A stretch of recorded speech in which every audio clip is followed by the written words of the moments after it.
ഇന്ന് ഞങ്ങൾ എല്ലാവരും കൂടി ഒരു അടിപൊളി സ്ഥലത്തേക്കുള്ള യാത്രയിലാണ്. അപ്പൊ ഞാനും വിഷ്ണുവേട്ടനും മീലും കൂടി ബൈക്കിലും ആന്റിയും വിപിൻ ചേട്ടനും കൂടി പുറകെ ബൈക്കിൽ വരുന്നുണ്ട്. വിഷ്ണുവേട്ടനെ ഉറക്കത്തിൽ നിന്ന് പൊക്കിയെടുത്ത് കൊണ്ടുവന്നതാണ്. അതുകൊണ്ട് തന്നെ വിഷ്ണുവേട്ടന് നല്ല ക്ഷീണം ഉണ്ടായിരുന്നു.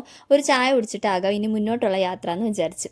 അങ്ങനെ വിഷ്ണുവേട്ടൻ ഒരു ചായയും പഴംപൊരിയൊക്കെ കഴിച്ചു. പിന്നെ ഞങ്ങൾ പോയിട്ടുണ്ടായിരുന്നത് സ്വർഗം ഫിഷ് ലാൻഡിലേക്കാണ് കേട്ടോ. ഇതിനു മുമ്പും ഞാനും വിഷ്ണുവേട്ടനും ഒക്കെ ആയിട്ട് ഇവിടെ വന്നിട്ടുണ്ട്. അപ്പോൾ അന്ന് വന്നതിനെക്കാട്ടിലും കുറച്ചും കൂടി ഇവിടെ വിപുലീകരിച്ചിട്ടുണ്ടെന്നൊക്കെ അറിഞ്ഞു കേട്ടോ. അപ്പോൾ അതെന്തായാലും വന്ന് കാണാമെന്ന് വിചാരിച്ചു. ഡീറ്റെയിൽഡ് വീഡിയോ എന്തായാലും ഞാൻ അപ്ലോഡ് ചെയ്യുന്നതാണ്, എല്ലാവരും കാണും. ഈ ഒരു 1 മിനിറ്റ് ഉള്ള വീഡിയോയിൽ ഒന്നും കണ്ടാൽ അവസാനിക്കത്തില്ല ഇവിടുത്തെ വിശേഷങ്ങൾ. അത്രയ്ക്ക് അടിപൊളിയാണ്.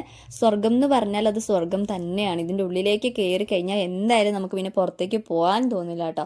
കുറച്ച് നേരം നിന്നപ്പോൾ തന്നെ അയാൾ പറഞ്ഞു ടൈം കഴിഞ്ഞു, ഇനി ഇറങ്ങാമെന്ന് പറഞ്ഞു. അപ്പം തന്നെ ഞങ്ങൾ മനസ്സോടെയാണ് ഇവിടുന്ന് ഇറങ്ങിയത്. കാരണം അത്രയും ഭംഗിയായിരുന്നു. ഫിറോസ്കയുടെ കടയിൽ നിന്ന് ഓരോ സർബത്തും കൂടെ കുടിച്ചിട്ട് ഞങ്ങൾ നേരെ വീട്ടിലേക്ക് പോയി.